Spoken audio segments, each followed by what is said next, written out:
भाजपा विधायक राकेश पाल सिंह ने केवलारी विधानसभा मुख्यालय में प्रेस कॉन्फ्रेंस आयोजित कर प्रदेश की शिवराज सरकार के चौथे कार्यकाल के 2 वर्ष पूर्ण होने पर सरकार की उपलब्धियां गिनाई। आपको बता दें कि विधायक राकेश पाल सिंह ने पत्रकार वार्ता के दौरान कहा कि प्रदेश की शिवराज सरकार ने इन 2 वर्षों में समाज के सभी वर्गों के सर्वांगीण विकास के लिए ठोस प्रयास किए हैं। उन्होंने बताया कि प्रदेश अब विकसित प्रदेशों की बराबरी पर खड़ा है। मध्य प्रदेश के मुख्यमंत्री शिवराज सिंह चौहान के नेतृत्व में भारतीय जनता पार्टी की सरकार द्वारा ऐतिहासिक कार्य किए गए। विधायक श्री पाल ने कहा कि मध्य प्रदेश की अर्थव्यवस्था, घरेलू उत्पाद एवं जीडीपी निरंतर बढ़ रही है। औद्योगिकरण, एग्रीकल्चर, इंफ्रास्ट्रक्चर के उपयोग में मध्य प्रदेश पहले स्थान पर है। साथ ही उन्होंने बताया कि 88 लाख घरेलू उपभोक्ताओं का 6,400 करोड़ रुपए बिजली बिल माफ हुआ है। गरीब कल्याण योजना के अंतर्गत बहुत सी योजनाएं संचालित है, जिससे लोगों को फायदा हो रहा है। उन्होंने कानून व्यवस्था पर भी सरकार को सख्त बताया है। अधोसंरचना पर मध्य प्रदेश बिजली में आत्मनिर्भर हो गया है और उभरता हुआ स्टार्टअप हब बन चुका है। प्रदेश की तमाम योजनाएं लोगों को लाभ दे रही है। इस मौके पर केवलारी भाजपा मंडल अध्यक्ष सचिन अवधिया, अनूप बघेला, मंडल उपाध्यक्ष अरुण चौरसिया, पूर्व जल उपभोक्ता संस्था अध्यक्ष के अलावा अन्य पदाधिकारी और क्षेत्र के पत्रकार उक्त आयोजित पत्रकार वार्ता में उपस्थित रहे। बड़े हर्ष का विषय है। सम्मानीय मुख्यमंत्री शिवराज सिंह चौहान जी के चौथे कार्यकाल के 2 वर्ष जो है पूर्ण हो चुके हैं। कोरोना के भीषण संकट के बीच में हमारी सरकार बनी थी। इसके बावजूद मुख्यमंत्री शिवराज सिंह चौहान जी के नेतृत्व में सरकार और संगठन ने हर स्तर पर मानवता को बचाने के लिए कार्य किया और विकास को अवरुद्ध नहीं होने दिया है। चाहे किसान हो, युवा हो, बेटियां हो, महिला हो, बुजुर्ग हो, सभी के लिए भारतीय जनता पार्टी सरकार ने दिन रात चिंतन करते हुए कल्याणकारी योजनाओं की एक लंबी श्रृंखला जो है खड़ी की है। समाज का ऐसा कोई वर्ग और अंग नहीं है जिसके सर्वांगीण विकास के लिए भाजपा सरकार ने कोई ठोस प्रयास न किए हों।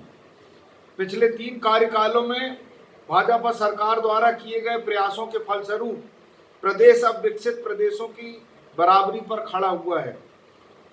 15 महीने की कमलनाथ सरकार ने संबल मुख्यमंत्री कन्यादान, तीर्थ दर्शन जैसी कई जन कल्याणकारी योजनाओं को जो है बंद करके गरीबों के साथ जो अन्याय किया था, उसको सम्मानीय मुख्यमंत्री शिवराज सिंह चौहान जी ने तुरंत आने पर जो है पुनः प्रारंभ करके गरीबों को राहत दी है और लोगों को बल दिया है।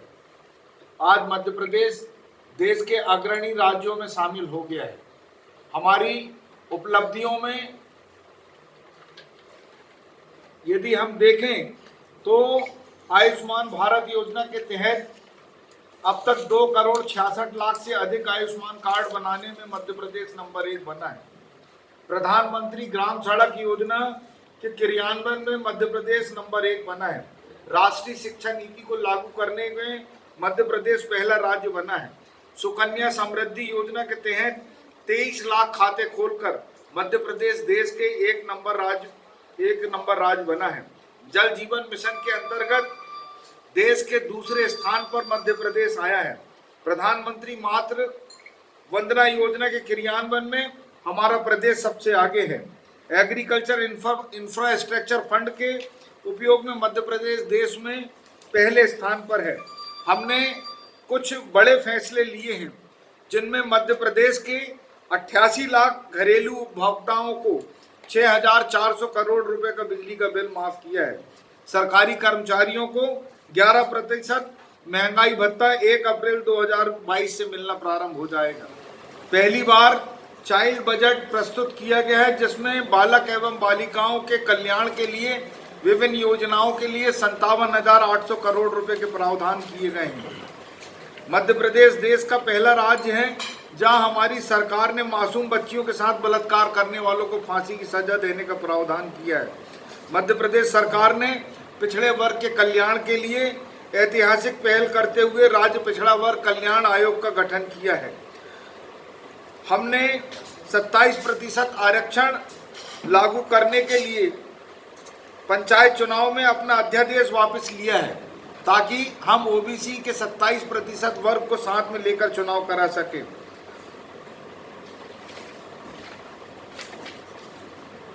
प्रदेश सरकार ने जनवरी 2022 से प्रति माह रोजगार दिवस मनाने का निर्णय लिया है। रोजगार दिवस के माध्यम से विगत 4 माह में 10 लाख स्वरोजगार के अवसर उपलब्ध कराए गए हैं। किसान कल्याण के लिए सभी जानते हैं कि कमलनाथ सरकार ने 10 दिन में 2 लाख रुपए तक के ऋण माफ करने का वादा किसानों से किया था। भोले भाले किसान उनके झांसे में आ गए। बाद में सरकार ने कर्ज माफी के फर्जी प्रमाण पत्र उनके पास पकड़ा दिए, जिससे वे डिफॉल्टर हो गए। मध्य प्रदेश में जैसे ही भारतीय जनता पार्टी की सरकार बनी तो 2 वर्षों में फसल बीमा, फसल हानि राहत, बिजली सब्सिडी जैसी कई योजनाएं एवं कार्यक्रमों के माध्यम से किसानों के खाते में 1,72,000 करोड़ से अधिक की राशि जो है भेजी गई। कमलनाथ जी के 15 महीने की सरकार में किसानों का फसल बीमा का पैसा जो है जमा नहीं किए जाने से किसानों को फसल बीमा का पैसा नहीं मिल रहा था। मध्य प्रदेश में शिवराज जी की सरकार पुनः आने पर सबसे पहले फसल बीमा के 2200 करोड़ रुपया जमा करके करीब 17,000 करोड़ रुपए का भुगतान फसल बीमा के लिए जो है करवाया गया है। सरकार संकट के समय में भी किसानों के साथ कंधे से कंधा मिलाकर खड़ी हुई है। कमलनाथ की सरकार के समय पर जो है किसानों को 0% ब्याज को जो है रोक लगा दी गई थी। आदरणीय शिवराज सिंह चौहान जी के नेतृत्व में पुनः आने पर 0% ब्याज पर जो है फिर से किसानों को कर्जा देना प्रारंभ कर दिया गया है। समर्थन मूल्य पर किसानों की उपज का एक एक दाना खरीदने के लिए सरकार प्रतिबद्ध रही है और आगे रहेगी।